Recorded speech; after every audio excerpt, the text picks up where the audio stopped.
Qurbon hayiti arafasida yurtimizda inson qadri va mehr-oqibat tamoyillari yana bir bora o'z ifodasini topdi. Sirdaryo viloyatida ham Qurbon hayiti arafasida mehr va saxovat tadbirlarining ko'lami tobora kengaydi. Guliston shahridagi kam ta'minlangan, boquvchisini yo'qotgan hamda ijtimoiy himoyaga muhtoj oilalar holidan xabar olinib, ularga oziq-ovqat mahsulotlari, bayram sovg'alari yetkazildi.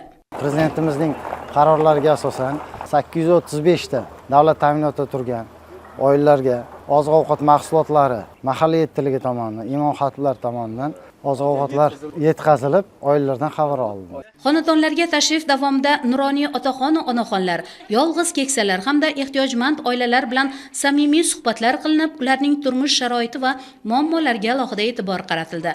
Ayniqsa, boquvchisini yo'qotgan oilalarga ko'rsatilgan e'tibor va g'amxo'rlik ularning qalbida hayot shukuhini yanada oshirdi.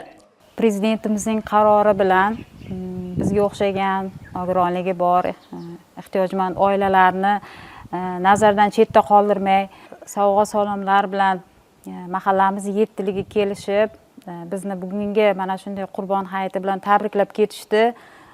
Buning uchun biz katta rahmat deymiz, minnatdormiz.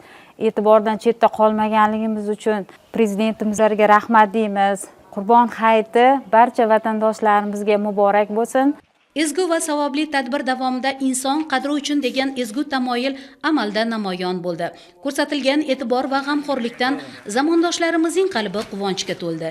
Ezgulik, o'ksik qalblarga quvonch ulashishdek xalqimizning ezgu fazilatlari hayit ayyomida yanada yorqinroq namoyon bo'ldi. Boyovut tumanida ham Qurbon hayiti arafasida mehr, saxovat va insonparvarlik tadbirlari keng quloch yozdi. Tumandagi mas'ul rahbarlar, nuroniylar hududdagi 523 nafar kam ta'minlangan, boquvchisini yo'qotgan va ijtimoiy himoyaga muhtoj oilalar holidan xabar oldi. Muborak Qurbon hayiti arafasida Xovos tumanida ham saxovat tadbirlari o'ziga xos tarzda o'tkazildi.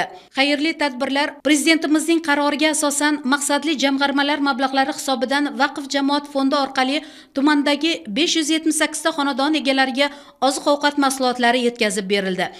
Davlatimiz rahbarining 2026-yil 21-maydagi 196-sonli qaroriga asosan yurtimizda Qurbon hayitini munosib kutib olish maqsadida o'sha tumanimizdagi 780 ta oilaga Qurbon hayiti munosabati bilan oziq-ovqat mahsulotlari tarqatilmoqda.